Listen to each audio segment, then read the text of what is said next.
Bismillahirrahmanirrahim. Para bapak, ibu jamaah pengajian ibadah subuh yang saya hormati dan Allah muliakan. Alhamdulillah, semua alhamdulillah. Kita bersyukur kehadirat Allah Subhanahu wa taala atas karunia nikmat qudrat iradatnya, izin serta ridhonya. Pagi hari ini kita bisa kembali melaksanakan kegiatan ibadah sholat subuh berjamaah, dilanjutkan dengan kajian subuh yang mudah-mudahan dengan hal ini Allah berikan kepada kita rahmat, keberkahan, keselamatan dunia dan akhirat. Salawat serta salam semoga senantiasa tercurah limpahkan pada baginda alam Kanjeng Nabi Muhammad Sallallahu Alaihi Wasallam, pada keluarganya, pada para sahabatnya, dan mudah-mudahan sampai pada kita sebagai umatnya. Amin ya Allah. Para bapak, ibu jamaah yang saya hormati dan Allah muliakan, di kesempatan pagi hari ini mohon izin saya ingin menyampaikan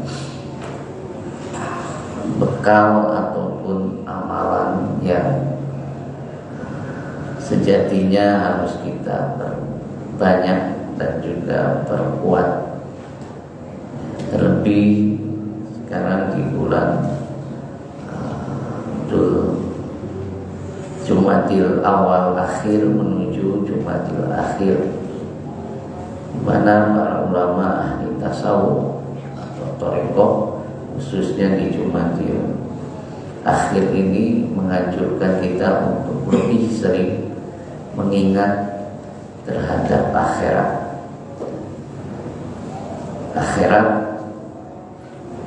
atau percaya kepada yaumil akhir merupakan rukun iman yang harus kita yakini, dan akhirat merupakan kehidupan yang abadi, yang sejati.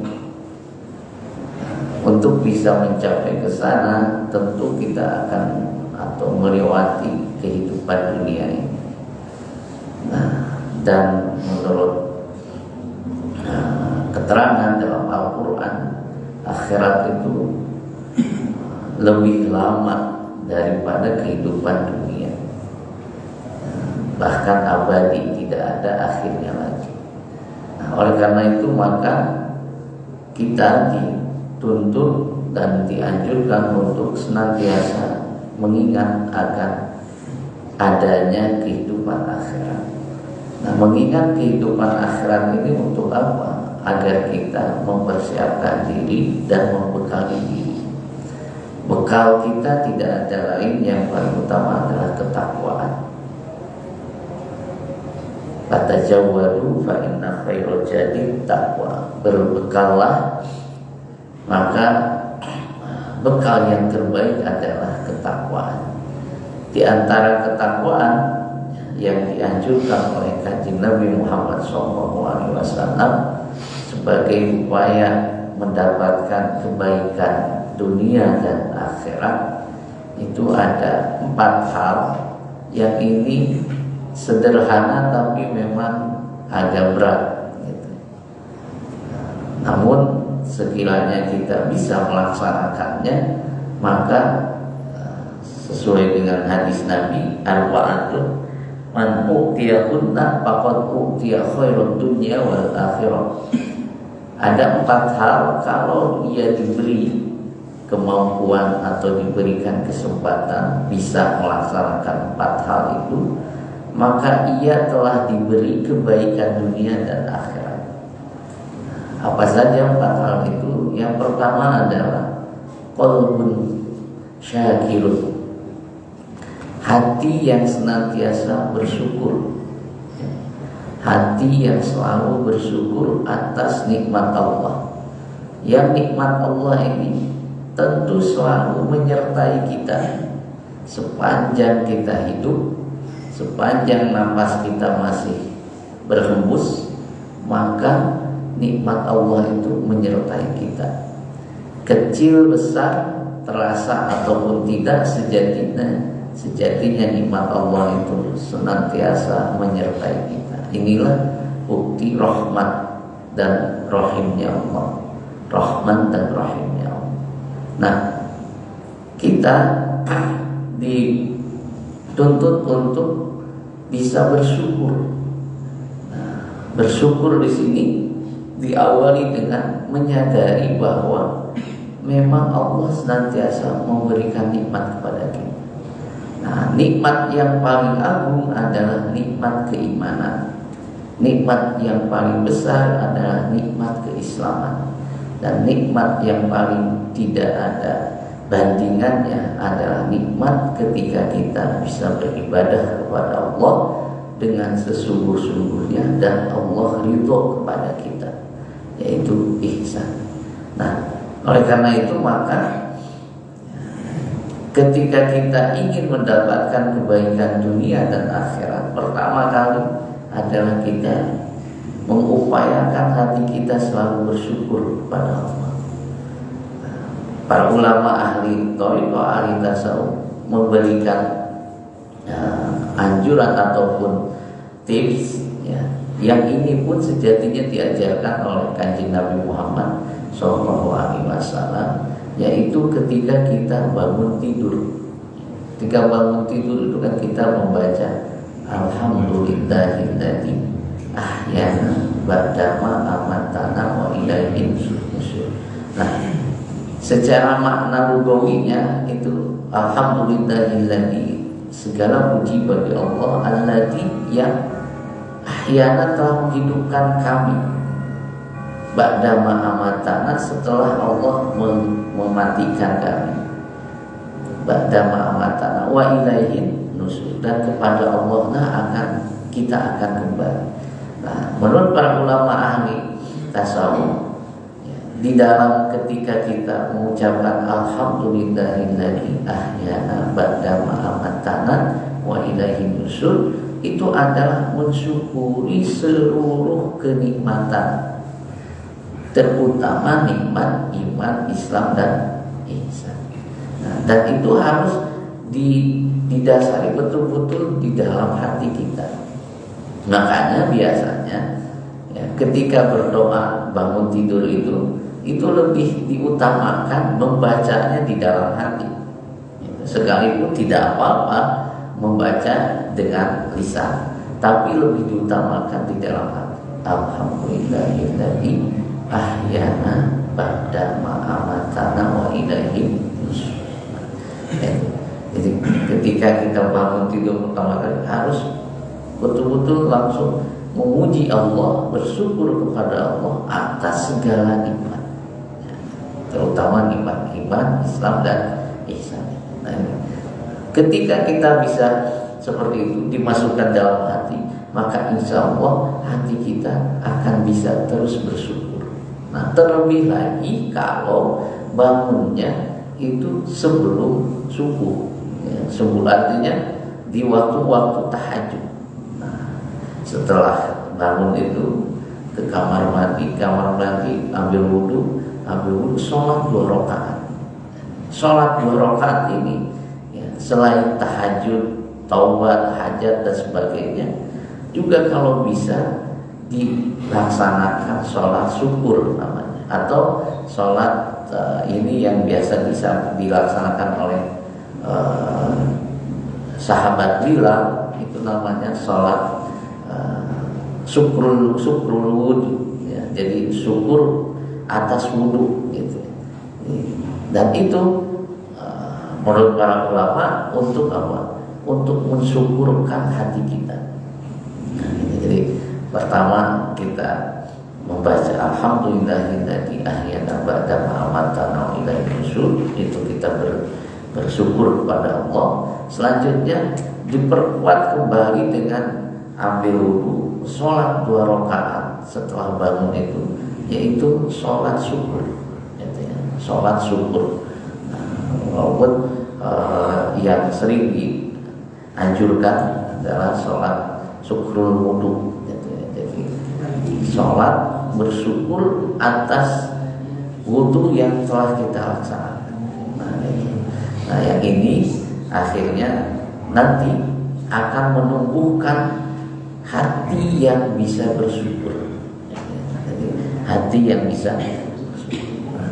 Jadi yang pertama adalah bagaimana hati kita selalu bersyukur dengan segala keadaan. Ya, kita selalu mensyukuri nikmat Allah, yang kecilnya maupun yang besarnya, yang terasa maupun yang tidaknya. Nah, yang kedua, walisanun dzakirun, lisan yang selalu berzikir. Jadi hati bersyukur diiringi dengan lisan yang senantiasa berzikir kepada Allah. Nah, zikir ini tentu banyak bentuknya. Bisa dengan membaca Al-Quran, bisa dengan membaca sholawat, ataupun juga kalimatun thayyibah. Kalimatun thayyibah ini bisa dengan tasbih, alhamdulillah, Allahu akbar, la ilaha illallah. Dan bisa juga dengan kalimat thayyibah di sini ada berkata-kata yang baik. Nah, berkata-kata yang baik. Hal ini sesuai dengan hadis Nabi Muhammad SAW. Man yu'minu billahi, man kana minkum yu'minu billahi wal yawmil akhir, falyaqul khairan aw yasmut. Apabila kalian orang yang beriman kepada Allah dan kepada yaumil akhir, maka ia harus berkata-kata yang baik atau diam. Nah, jadi mengucapkan atau berkata yang baik itu termasuk juga zikir. Nah, terlebih lagi di dalam Al-Quran disebutkan ya, kita diperintahkan untuk bertakwa kepada Allah dan berkata dengan qaulan sadida. Itu qaulan sadida itu kata-kata yang baik, kata-kata yang menginspirasi, kata-kata yang membuat orang senang dan sebagainya. Itu harus surut dan sebagainya. Nah, itu di kelanjutan ayat itu untuk memperbaiki keadaan kita. Yuslih lakum a'malakum. Maka dengan berkata-kata baik akan memperbaiki kondisi amal kita, kondisi kepribadian kita dan sebagainya. Dan ini juga banyak penelitian psikologi yang mengatakan bahwa orang yang sering berkata-kata yang baik itu akan membuat dirinya baik. Gitu. Demikian juga orang yang berkata-kata kasar akan membuat dirinya buruk atau kasar. Nah, terutama kalimat yang baik itu adalah tentu zikrullah, kalimat yang senantiasa menghantarkan kita ingat kepada Allah Subhanahu wa Ta'ala. Nah, jadi ini akan menjadi kunci ataupun sarana menghadirkan kebaikan dunia dan akhirat. Yang ketiga adalah wa badanun 'alal bala'i sabirun. Badan diri kita yang bisa sabar terhadap ujian atau cobaan. Nah, dan ini pun berkaitan juga dengan tadi hati yang bersyukur, lisan yang berzikir. Nah, ketika kita punya hati yang senantiasa bersyukur, lisan yang senantiasa berzikir, maka itu akan menghantarkan kepada badan kita, diri kita itu bisa bersabar terhadap segala ujian atau cobaan yang Allah berikan kepada kita.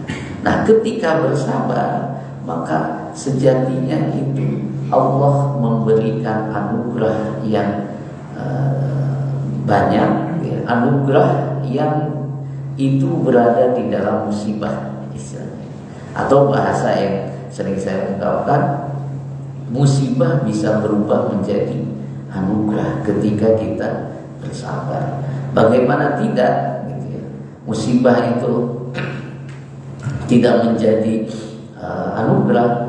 Yang pertama, ketika kita bersabar atas musibah, itu akan menjadi kiparat atas kesalahan dan dosa kita. Yang kedua, itu akan meningkatkan derajat. Yang ketiga, ini yang paling dinantikan oleh para ulama, oleh para ahli ibadah dan orang-orang yang bersabar adalah dicintainya oleh Allah Subhanahu wa Ta'ala.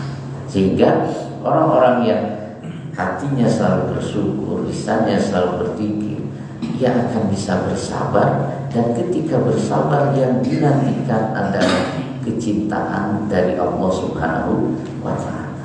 Dan yang keempat, ini wa zaujatun tu'inuna ilallah, pasangan suami atau istri, ya, sahabat atau kawan, gitu, saudara dan sebagainya, yang senantiasa bisa mengingatkan atau membantu menuju Allah.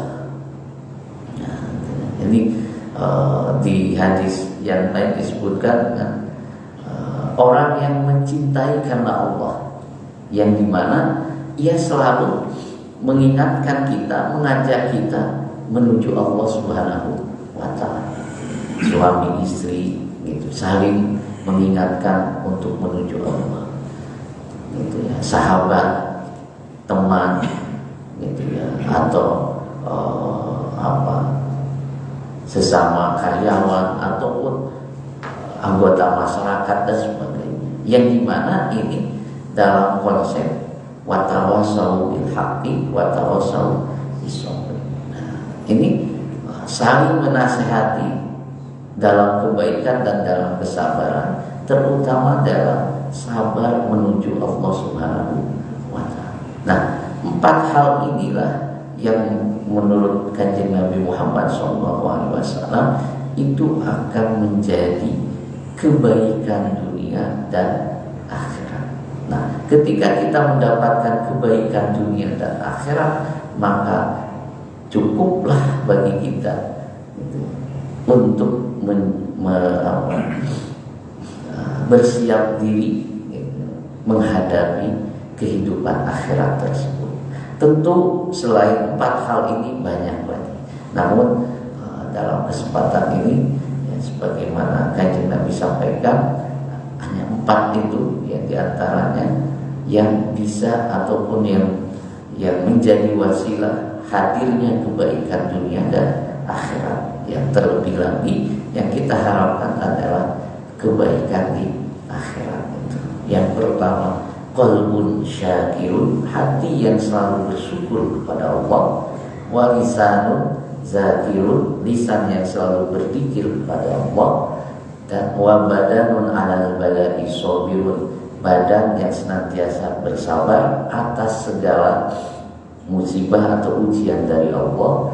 Dan yang terakhir, wa zaujatun tu'inuna ilallah, istri atau pasangan, suami, sahabat ataupun anggota masyarakat yang lainnya yang senantiasa mengingatkan kita menuju Allah Subhanahu wa Ta'ala.